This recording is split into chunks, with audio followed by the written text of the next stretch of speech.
বেশি দূরে যাওয়া লাগবে না। আত্মীয় স্বজন কবরে রেখে যখন চলে যাবে, হাত্তা ইয়াসমা'a সিমা'আন আলাইহি,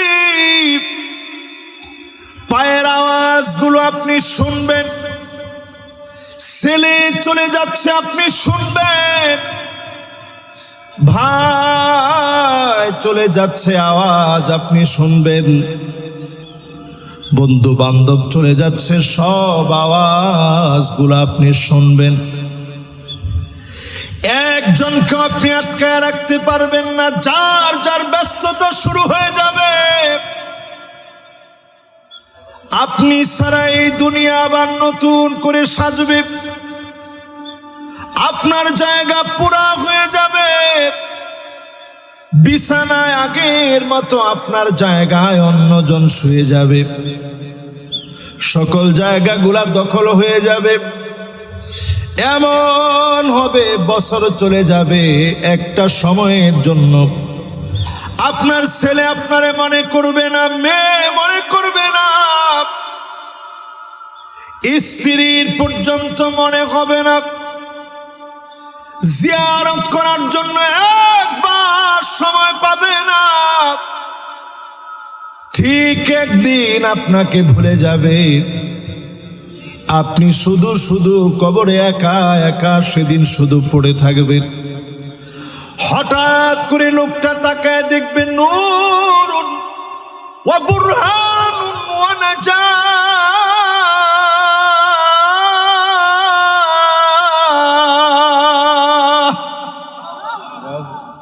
কে যেন কবরে তার জন্য দাঁড়ায় গেছে। কে গো তুমি? সব রেখে আসছি, কেউ তো আমার জন্য আসলো না, তুমি কোত্থেকে আসলা? সেদিন আপনার নামাজ আপনার জন্য দাঁড়ায় বলবে, আমি তোমার নামাজ তোমার জন্য দাঁড়ায় গেলাম। জোরে কোন আল্লাহু আকবার। আমি যদি প্রশ্ন করি, আজকে 5 ওয়াক্ত নামাজ সবাই পড়ছেন? হাত উঠেন, হাত উঠেন। হাত উঠালে তো সাক্ষী হয়ে যাবে। হাত উঠেন। আপনাদেরকে লজ্জা দেওয়া আমার উদ্দেশ্য না। আমরা কি নামাজ পড়ছি? দেখেন আমাদের এখানে অনেক সনাতনী ভাইয়েরা আছেন, আছে না ভাই? মেলা সনাতনী ভাইয়েরা আছে, ওনারা নামাজ পড়বে না, পড়ে না। কিন্তু আপনি তো মুসলিম, আপনার নামাজ পড়া আপনার জন্য নফল, সুন্নাত। তো যে জিনিসটা আপনার জন্য ফরজ, আপনি পড়লে আপনি মুসলিম বলে পরিচয় দিতে পারেন। এই নামাজ আমরা কি পড়ছি আসলে? কিয়ামতের আগে সময়টা এমন হবে, হাত্তা তুত্তাখাযাল মাসাজিদু তুরুকা,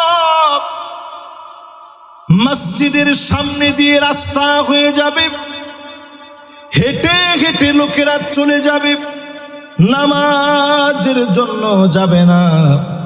এমন মুসলমান সারা বাংলাদেশে থাকলেও এখানে না। কি মনে হয় আছে? আমি খবর নিছি আসতে আসতে যে এই এলাকায় মাদ্রাসা কয়টা? বললো যে হুজুর মাদ্রাসা প্রায় 4টা। কয়টা জানি? 4টা না? আর মসজিদ জানি কয়টা? সুবহানাল্লাহ। একজনে কইছে 6টা, একজনে কইছে 7টা, একজনে বলছে 8টা। বলেন মসজিদ কয়টা? আচ্ছা ঠিক আছে, আমরা 7টার মধ্যে মোটামুটি ঐক্যবদ্ধ হলাম। এই সব মসজিদ আমাদের এই এলাকার ভিতরে আছে, কিন্তু কয়টা লোক নামাজ পড়ি? আজকে আমরা নামাজি হই নাই মুসলমান। আল্লাহ পাক পারতেন আপনার আমার গলার ভিতরে বেড়ি পড়ায় দিতে, নামাজের সময় টেনে টেনে আনতে। আল্লাহ এমনটা চান নাই। আল্লাহ চেয়েছেন আমার গোলাম নামাজের জন্য আসবে, মন থেকে কেঁদে কেঁদে আমি আল্লাহকে ডাকবে। আজকে মন থেকে নিয়ত করেন নামাজ পড়বেন। নামাজ আপনার জন্য কবরে হাতিয়ার হবে, আলোকিত বানায় দিবে। নামাজ যার নাই, লাইসা লাহু নূরুন ওয়ালা বুরহানুন ওয়ালা নাজাহ, অন্ধকার, কবরের ভিতরে আলো নাই, কবরের ভিতরে কোনো সাক্ষী নাই, কোনো প্রমাণ নাই। আর যদি নামাজি হয়ে কবরে যান, নামাজ বলবে, আল্লাহ তোমার গোলামকে তুমি মাফ করে দাও, তোমার গোলামকে তুমি মাফ করে দাও। নাজাত শব্দ নবীজি বললেন, নামাজের এই ফরিয়াদ কবুল হয়ে যেতে পারে যিনি গোলামকে ডেকে ডেকে মাফ করে দিবেন, তিনি কে? আচ্ছা দেখেন তো, মসজিদে যখন আপনি ঢুকেন একটা দোয়া করে ঢুকতে হয়, দোয়াটা কি? সুবহানাল্লাহ। দেখছেন, মাশাআল্লাহ, আমার ভাইও বলছে। দেখেন যারা যারা বলছেন, আমরা অনেক সময় মনে করি যে হুজুর আমরা অল্প শিক্ষিত মানুষ, এগুলো পারবো না হুজুর আমরা। এবার একটু বলেন তো সবাই দোয়াটা, আল্লাহুম্মা ইফতাহলি আবওয়াবা রাহমাতিক। আয় আল্লাহ আপনি আমার জন্য খুলে দেন আবওয়াবা রাহমাতিক, রহমতের দরজা সমূহ খুলে দেন।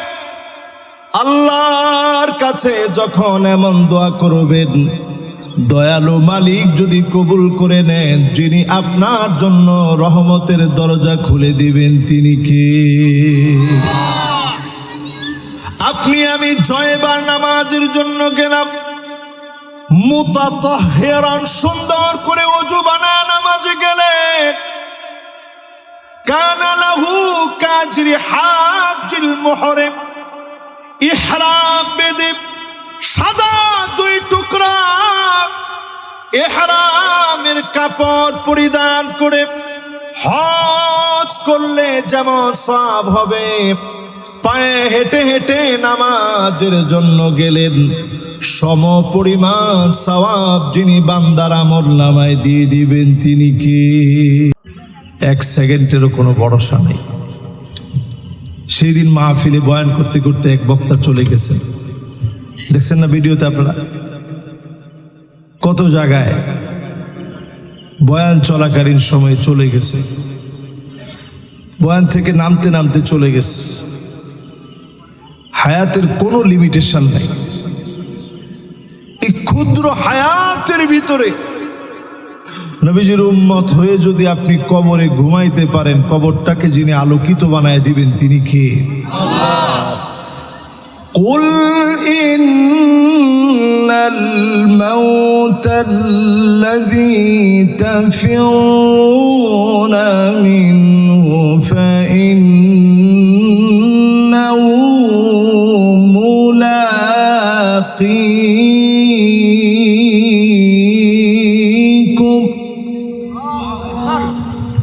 ثم تردون إلى عالم الغيب والشهادة فينبئكم بما كنتم تعملون।